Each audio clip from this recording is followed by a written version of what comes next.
Hey guys, തായ്ലാന്റുകാർ കഴിച്ച് famous ആക്കിയ mango sticky rice ആണ് നമ്മളിന്ന് വെക്കാൻ പോണത്. അതിന് എന്തായാലും തേങ്ങാപ്പാലും വേണം എന്നുള്ളത് നമ്മൾ നോക്കി. ആക്ച്വലി നമ്മൾ ഇൻസ്റ്റന്റ് തേങ്ങാപ്പാൽ വാങ്ങാൻ നോക്കിയാലും കിട്ടിയില്ല. നമ്മൾ തന്നെ തേങ്ങ പിഴിത് തേങ്ങാപ്പാൽ എടുക്കുകയാണ് ചെയ്തത്. അപ്പോൾ ഉപ്പ് തൊട്ട് കർപ്പൂരം വരെ നമ്മൾ തന്നെ ചെയ്യണം എന്ന ഒരു കണ്ടീഷനാണ്. അതുകൊണ്ട് നമ്മൾ തന്നെ ചെയ്യാൻ തീരുമാനിച്ചു. അപ്പൊ ഞാൻ ആദ്യം തന്നെ ചെയ്തത് അരി വേറെ വേവിച്ച് വെക്കുക ചെയ്തു കേട്ടോ. നമ്മൾ തേങ്ങാപ്പാൽ വെച്ച് അരി വേവിച്ചില്ല. അങ്ങനെ വേവിക്കുന്നവർക്ക് അങ്ങനെ വേവിക്കാം. നമ്മൾ സെപ്പറേറ്റ് തേങ്ങാപ്പാൽ എടുത്ത് മധുരത്തിന് വേണ്ടി നമ്മൾ മിൽക്ക് മെയ്ഡ് ആണ് കേട്ടോ ആഡ് ചെയ്തത്. പഞ്ചസാര ഞാൻ തീരെ ആഡ് ചെയ്തില്ല. മിൽക്ക് മെയ്ഡ് ആകുമ്പോൾ കുറച്ചും കൂടെ ടേസ്റ്റ് കൂടട്ടെ എന്ന് വിചാരിച്ചിട്ടാണ് മിൽക്ക് മെയ്ഡ് ആഡ് ചെയ്തത്. അപ്പൊ ബാക്കി വന്ന പാല് വെച്ചിട്ടാണ് നമ്മൾ സോസ് ഉണ്ടാക്കുന്നത്. അപ്പോൾ വേവിച്ച അരിയിലോട്ട് ഞാൻ ഈ പാലും അതുപോലെ തന്നെ കണ്ടൻസ്ഡ് മിൽക്കും കൂടെ ആഡ് ചെയ്തിട്ടുള്ള ആ ഒരു മിക്സർ ഉണ്ടല്ലോ, അതും കൂടി ചേർത്ത് അരി ഒരു 5 മിനിറ്റോളം ഞാൻ ഇങ്ങനെ വെറുതെ ലോ ഫ്ലെയിമിലൊന്ന് കുക്ക് ചെയ്തെടുത്തിട്ടോ. അത് മാറ്റി വെച്ച് നമുക്ക് ഇനി അടുത്ത വേണ്ടത് എന്താണെന്ന് വെച്ച് കഴിഞ്ഞാൽ ഇതിനെ ഒഴിക്കാനുള്ള സോസ് ആണ്. ആക്ച്വലി സോസും തേങ്ങാപ്പാൽ തന്നെ ഉണ്ടാക്കുന്ന സോസ് എന്ന് പറയാനില്ല. എള്ള തേങ്ങാപ്പാൽ കുറച്ചും കൂടെ ചൂടാക്കി കുറുക്കിയെടുത്ത് അതിലോട്ട് കുറച്ചും കൂടെ ഷുഗർ ആഡ് ചെയ്തെടുക്കുക എന്നുള്ളതാണ് സോസ് എന്ന് പറയുന്നത്. പക്ഷെ ഞാൻ ഇവിടെ നേരത്തെ പറഞ്ഞ പോലെ തീരെ ഷുഗർ ആഡ് ചെയ്യാത്തതുകൊണ്ട് ഞാൻ കണ്ടൻസ്ഡ് മിൽക്കിൽ തന്നെയാണ്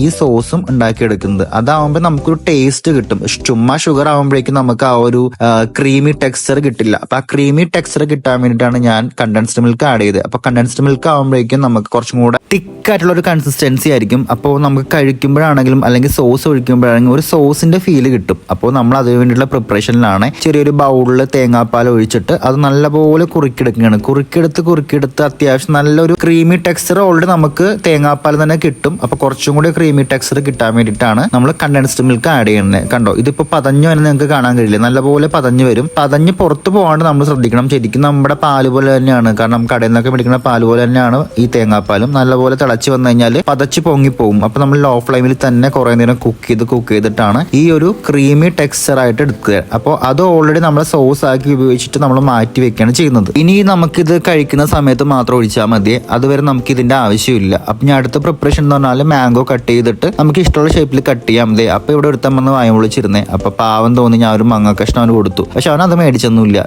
ഇവന് മാങ്ങിയൊന്നും അത്ര താല്പര്യമൊന്നുമില്ല. വല്ല ചിക്കൻ പീസ് ആണെങ്കിൽ അത് കടിച്ച് തിന്നാൻ. അപ്പൊ ഞാൻ നമ്മുടെ മാംഗോ സ്റ്റിക്കി റൈസ് ഓൾറെഡി ഉണ്ടാക്കി വെച്ചിരിക്കുന്ന റൈസ് എടുത്തിട്ട് ഒരു ഷേപ്പ് ആക്കാൻ വേണ്ടി ഒരു ബൗളിൽ ഇട്ടെന്നേ ഉള്ളൂ. അപ്പൊ ആ ബൗളിൽ വെച്ചിട്ട് ഞാനിങ്ങനെ ഒരു പ്രത്യേക ഷേപ്പിൽ ഉണ്ടാക്കാൻ വേണ്ടിയിട്ട്, നമുക്കിപ്പോൾ ഏത് ഷേപ്പ് വേണമെന്നുണ്ടെങ്കിൽ നിങ്ങൾക്ക് അത് അനുസരിച്ചിട്ടുള്ള ഷേപ്പുള്ള പാത്രം എടുത്തു കഴിഞ്ഞാൽ നമുക്ക് അതുപോലെ കിട്ടും. അപ്പൊ ഞാൻ നേരത്തെ കട്ട് ചെയ്ത് വെച്ചിരിക്കുന്ന മാംഗോ കൂടി ഈ റൈസിന്റെ കൂടെ ആഡ് ചെയ്യാനാണ്. ഇനി നമുക്ക് അടുത്ത ചെയ്യാനുള്ളത് നമ്മൾ നേരത്തെ മാറ്റി വെച്ചിരിക്കുന്ന സോസ് ഉണ്ടല്ലോ, അതും കൂടെ ഒഴിച്ച്, സോസ് എന്ന് പറയുന്നത് ഈ ക്രീം ടെക്സ്ചറുള്ള സോസും കൂടെ ഒഴിച്ചു കൊടുത്തിട്ട് നമുക്ക് കഴിക്കാവുന്നതാണ്. അപ്പൊ ഞാൻ ഇതിന്റെ ഒരു ഭംഗി കൂട്ടാൻ വേണ്ടിയിട്ട് കുറച്ച് സിസമൻ സീഡ്, അതായത് വൈറ്റ് കളറുള്ള എള്ളുണ്ടോ, അതാണ് ഞാൻ ഇതിന്റെ പുറത്തുനിന്ന് ഇട്ട് കൊടുക്കുന്നത്. അത് നമ്മൾ ഇട്ട് കൊടുക്കുന്ന ഭംഗിക്ക് വേണ്ടി മാത്രമല്ല, കഴിക്കുന്ന സമയത്ത് നമുക്കൊരു ക്രഞ്ചി പോലെ ഒരു ഫീലിംഗ് കിട്ടാൻ കൂടി വേണ്ടിയിട്ടാണ് ഞാൻ ഈ സിസമൻ സീഡ് ഇട്ട് കൊടുത്തത്.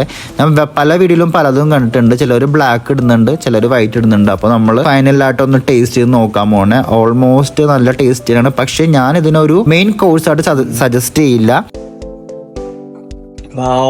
അടിപൊളി, സത്യം പറയാല